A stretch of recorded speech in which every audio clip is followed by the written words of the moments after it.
네, 대표님 혹시 이어폰 끼고 일해도 되나요? 대체 왜 이러는 걸까요? 눈치를 보기보다는 자기만의 주관이 강하고 가진 건 없지만 불평등한 건 또 못 참는 세대. 대체 MZ세대들은 왜 이러는 걸까요? 우리가 MZ세대를 보통 어떻게 정의하는지 먼저 이야기해볼까요? 단순히 나이로만 MZ를 규정하지는 않는 것 같아요. 회사에서는 무기력해 보여도 퇴근 후 자기개발에는 누구보다 진심인 세대. 회식은 빠져도 재테크 스터디는 꼭 참석하고 1년도 안 돼 퇴사를 이야기하지만 해외여행과 사이드 잡에는 누구보다 열정적입니다. 기성세대는 이 알 수 없는 세대를 향해 한마디로 잘라 말합니다. 끈기 없고 권리만 찾고 회사에 대한 애정이라고는 눈꽃만큼도 없는 이기적인 세대라고요. 네, 뭐 소신발언하자면 솔직히 틀린 말은 아닐 겁니다. 그들에게서 과거와 같은 충성심을 보기는 어려우니까요. 하지만 질문을 바꿔보면 어떨까요? 정말 이들이 유별나고 이기적인 걸까요? 혹시 끈기가 사라진 것이 아니라 충성의 대상이 바뀐 거라면 어떨까요? 오늘은 MZ세대의 퇴사가 끈기가 없어서가 아닌 새로운 시대의 가장 영리한 생존 전략이 된 그 본질에 대해 이야기해보겠습니다.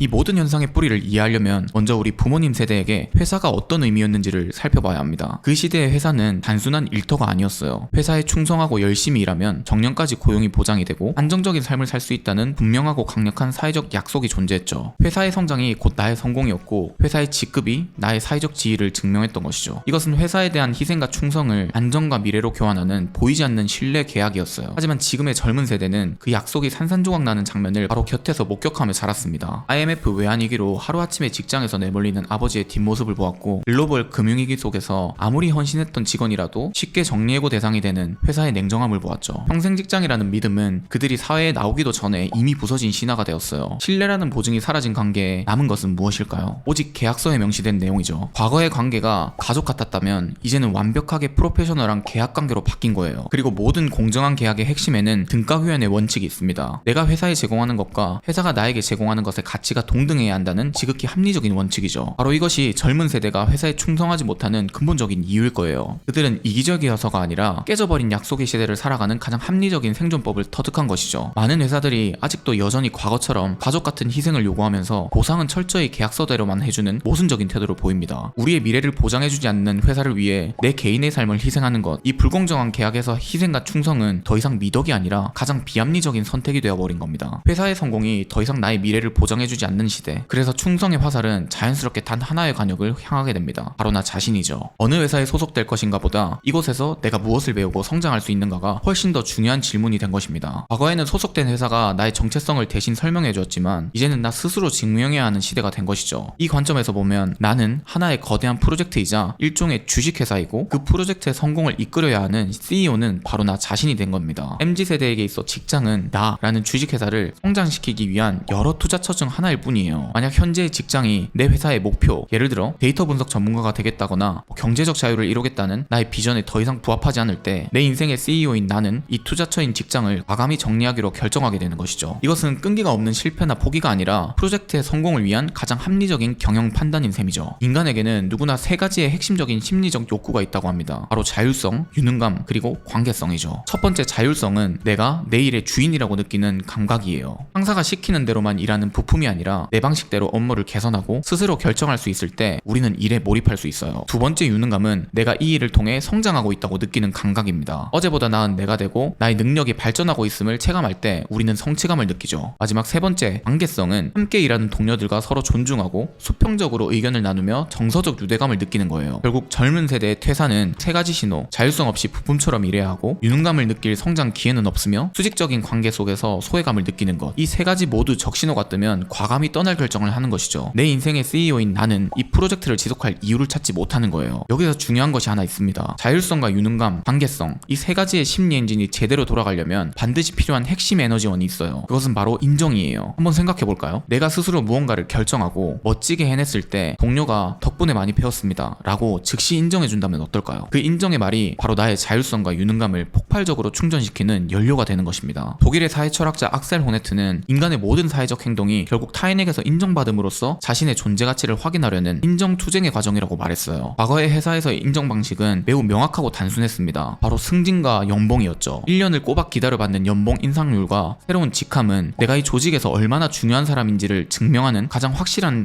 성적표였습니다. 물론 지금도 여전히 유효해요. 하지만 지금의 젊은 세대는 더 이상 1년에 한 번 받는 이 수직적인 성적표만으로는 만족하지 못해요. 그들의 연차가 아니라 능력으로, 직급이 아니라 기여도로, 그리고 1년 뒤가 아니라 지금 당장 인정받기를 원합니다. 이것이 현실이에요. 이번 프로젝트 아이디어 정말 좋았어요. 덕분에 많이 배웠습니다. 와 같이 함께 일하는 동료와 리더로부터 받는 수평적이고 즉각적인 피드백, 즉 나의 고유한 능력과 기여에 대한 구체적인 인정을 갈망하는 것이죠. 반려적이고 수직적인 조직 문화가 이 섬세한 인정 욕구를 채워주지 못할 때 그들은 깊은 공허함과 소외감을 느낍니다. 월급은 받지만 나의 존재 가치는 여기서 존중받지 못하고 있다는 생각에 사로잡혀버려요. 그리고 결국 자신의 가치를 제대로 알아봐줄 새로운 공동체를 찾아 떠나기로 결심하는 마지막 스위치를 누르는 것이죠. 지금까지 이야기를 종합해보면 젊은 세대의 퇴사는 조직에 대한 불만의 표현처럼 보입니다. 하지만 이건 현상의 절반만 본 거예요. 이 현상의 더 깊은 본질을 이해하려면 퇴사를 무엇으로부터 떠나가는가가 아니라 무엇을 향해 나아가는가의 관점에서 봐야 합니다. 노동은 단순히 돈을 버는 행위가 아니라 인간의 자신의 창의성을 발휘하며 자아를 실현하는 가장 중요한 과정이에요. 하지만 자본주의 시스템 안에서 노동은 생계를 위해 나의 시간을 파는 수단으로 전락했죠. 내가 하는 일이 어떤 의미가 있는지, 이 부품이 모여 어떤 완성품이 되는지도 모른 채 그저 기계처럼 일하게 되는 겁니다. 젊은 세대는 돈만을 위해 영혼 없이 일하는 것을 거부하고 어떤 의미와 가치를 만들어내는지 직접 느끼고 싶어 합니다. 그리고 제 생각엔 이건 아주 현명한 선택이라고 생각해요. 다가올 시대는 분명히 그런 것들이 필요할 테니까요. 한 번쯤은 봤을 법한 매슬로우의 욕구 5단계 이론을 보면 이 현상은 더욱 쉽게 이해할 수 있습니다. 우리 부모님 세대는 생리적 욕구와 안전의 욕구를 해결하는 것이 인생의 가장 큰 과제였고 회사는 그 과제를 해결해주는 훌륭한 도구였습니다. 하지만 상대적으로 풍요로운 시대에 태어난 지금의 젊은 세대에게 이 하위 단계의 욕구들은 어느 정도 이미 충족되었어요. 그래서 그들은 더 상위 단계의 욕구, 즉 존중의 욕구를 넘어서 자아실현의 욕구를 추구하게 된 거죠. 내가 가진 잠재력을 최대한 발휘하고 내가 될 수 있는 최고의 존재가 되고 싶다는 인간의 가장 높은 단계의 욕구예요. 그리고 그들은 인류 역사상 처음으로 이 자아실현을 바로 직업을 통해 이루고자 하는 세대예요. 결국 MZ세대들의 퇴사는 조직과의 단절이 아니라 나의 가치관, 나의 성장, 나의 의미와 새롭게 만나고 더 깊이 연결되기 위한 용기 있는 시작이자 삶의 과업과 연결되어 있어요. 이 모든 현상은 우리에게 한 가지를 분명하게 말해줍니다. 일의 패러다임이 완전히 바뀌었다는 것이죠. 과거에는 어느 회사에 소속될 것인가가 나의 가치를 결정했지만 이제는 무엇을 통해 성장하고 기여할 것인가가 나의 가치를 증명합니다. 이것은 회사와 개인 모두에게 새로운 역할을 요구하는 거예요. 저도 작은 회사를 운영하고 있어요. 떠나간 사람들에게는 현실과 이상의 갭이 심하다는 악평을 받기도 했고 압도적으로 빠른 성장을 할 수 있었다는 호평을 받기도 했어요.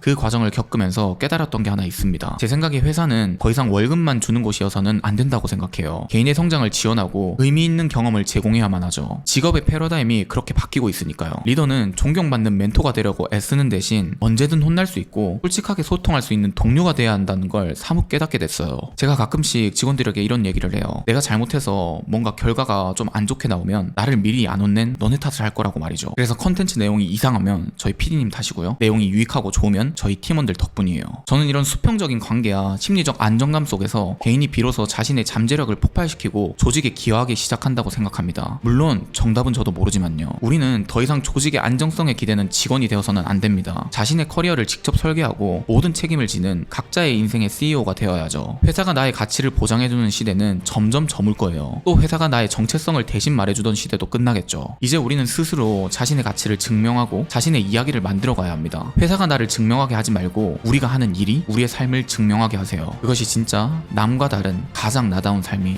될 테니까요.